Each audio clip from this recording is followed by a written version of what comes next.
Hi everyone, welcome back to the channel. So this video is going to be all about Green Chartreuse. So Green Chartreuse is an iconic spirit because it's either the first, if not one of the first, liqueurs ever invented. And its history dates as far back to 1605 with Francois Annibal d'Estrees, who was a marshal of artillery for King Henry IV. So I'm not sure if Francois is the one who invented this liqueur. All we know is that in 1605, he had a manuscript in his possession for something known as the Elixir of Long Life. And it was a 130 ingredient recipe that consisted of herbs and plants and flowers. So why the year 1605 is important is because this was the year that Francois had given the manuscript to the Carthusian monks while they were visiting Paris. And they lived in the Green Chartreuse monastery in the French Alps. And from there on, they carried on the production of Green Chartreuse. So over the years, the monks played around with the recipe, trying to perfect it, and by 1840, they were able to turn it into a more palatable sipping liqueur instead of just being used for medicinal purposes. And they were able to bring the alcohol content from 69% down to 55%. And from there on, that's still the same Green Chartreuse that we have today. So fast forward to 2019 when the global pandemic hit, and all of a sudden there were a lot more home hobby bartenders, which increased the demand for Green Chartreuse sales.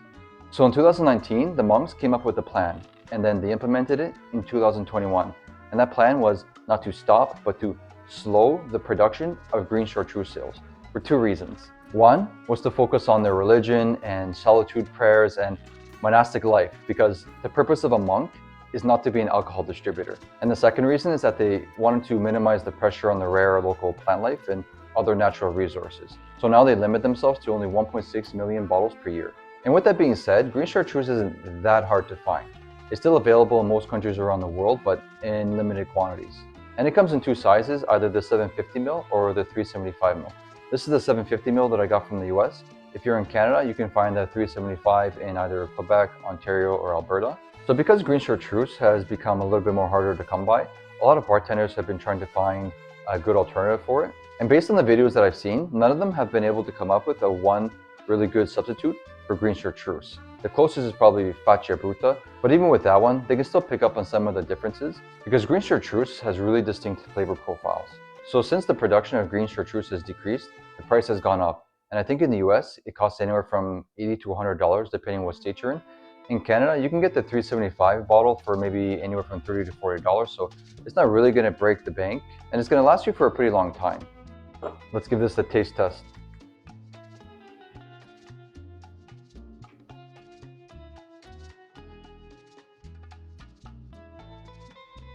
Yeah, right on the nose, it's very herbal and minty.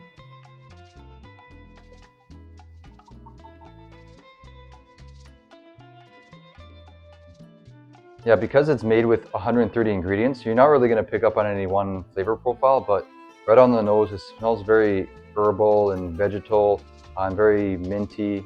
Cheers to long life.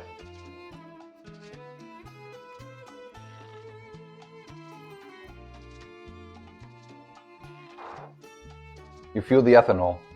Yeah, its biggest flavor profile is like a minty type of like a mouthwash, but in a more positive way. So the first cocktail that I'm going to do is the most popular Green Chartreuse cocktail of all time, and that is The Last Word.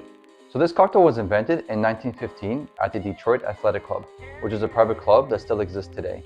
And it was Frank Fogarty, who was a monologist who discovered the cocktail in Detroit and brought it to New York to the Waldorf Astoria in 1917. So I'm not sure how popular this cocktail was when it was invented, but thanks to the cocktail renaissance, it's one of the most popular Green Chartreuse cocktails today. So for this cocktail, we're going to need Green Chartreuse, gin, the last of my Maraschino Liqueur, and lime juice. And another reason why this cocktail is so popular is because it's so simple, because it's all equal parts. So we're going to start off with 3/4 of an ounce of gin, 3/4 of an ounce of Green Chartreuse, 3/4 of an ounce of Maraschino Liqueur,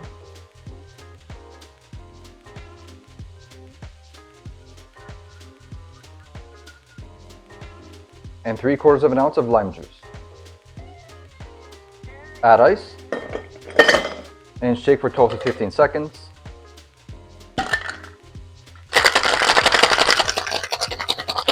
Drop a cherry into a Nicanor glass and double strain.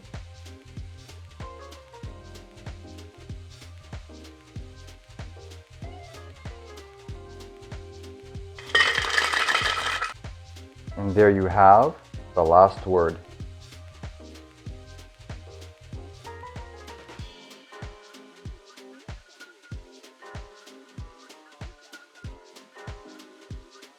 Cheers.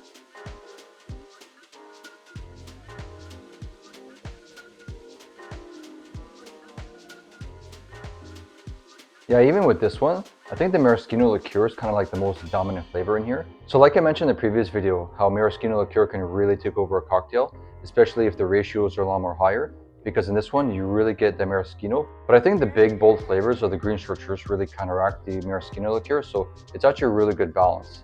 And then the Green Chartreuse is really toned down as well because of the other flavor profiles of the gin and also the lime juice just cutting through the Green Chartreuse. So if you're someone who likes sour cocktails, this is a pretty good one for you because it's more of an amplified sour cocktail with the herbalness from the Green Chartreuse.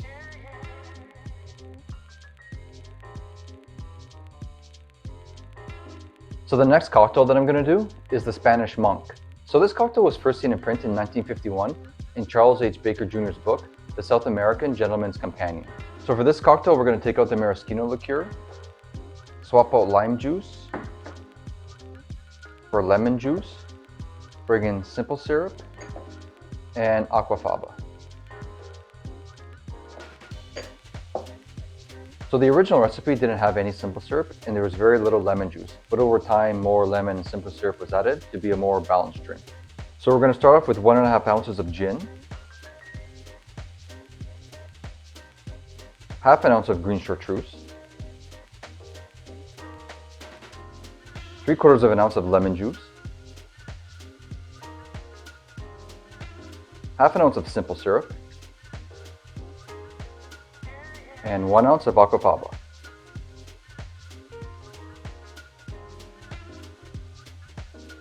And we're going to dry shake for about 5 seconds.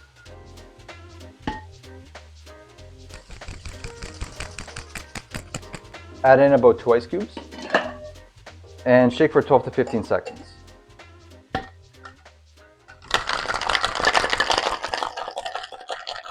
Then I'm going to strain into a Jordan style glass.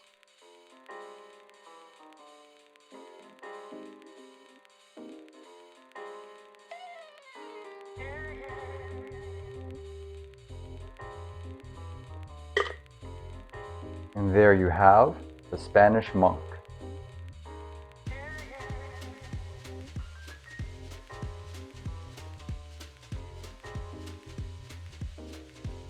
Cheers.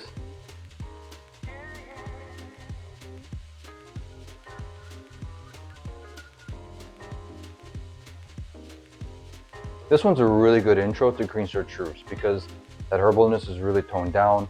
It's really nice and light.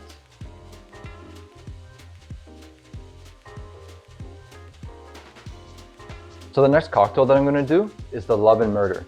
So this one's more of a modern classic because it was invented just back in 2021 by Nick Bennett at Porchlight in New York. And it was inspired by the Broadway play, A Gentleman's Guide to Love and Murder. So for this cocktail, we're going to take out the gin, bring in Campari, take out the lemon juice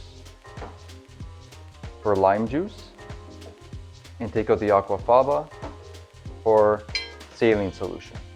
So the saline solution that's called for this recipe calls for 5 parts water to 1 part salt. So we're going to start off with 1 ounce of Campari,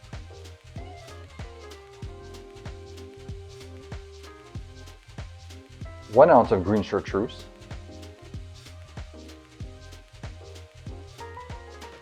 1 ounce of lime juice, 3/4 of an ounce of simple syrup,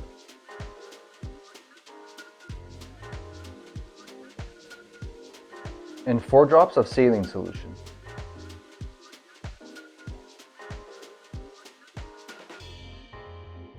Add ice and shake for 12 to 15 seconds.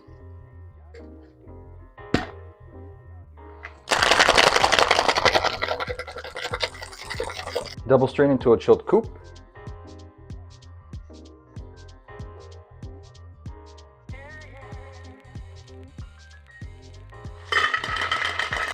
And there you have the Love and Murder.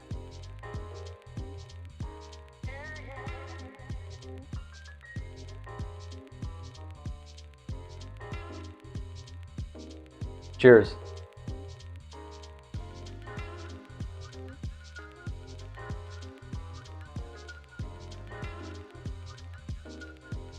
Now this is a brilliant cocktail.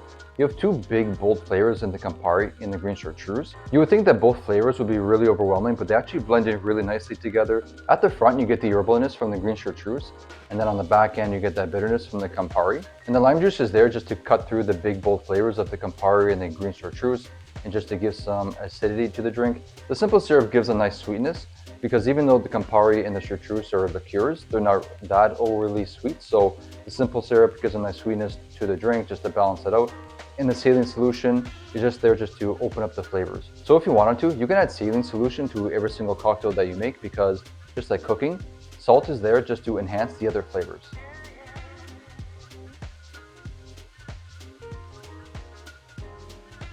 Okay, so that's it for today. I hope you enjoyed the history lesson on Green Chartreuse, and you should really give it a try because it's a pretty interesting spirit. In terms of the cocktails, the last word, it's more of that old school sour style drink, but it's a little bit more complex with the herbalness from the Green Chartreuse. The Spanish Monk, I'd say, is the best intro to Green Chartreuse. The Spanish Monk, I'd say, is the best intro to Green Chartreuse because you really get that soft herbalness, and it's a really nice, soft, light drink. And if you're feeling ambitious, then give the Love and Murder a try, because this one really shows off how versatile Green Chartreuse and even Campari can be in cocktails. I hope this video was as much fun for you as it was for me. Hit that like and subscribe button, follow me on Instagram for more recipes, and I'll see you in the next video. Cheers!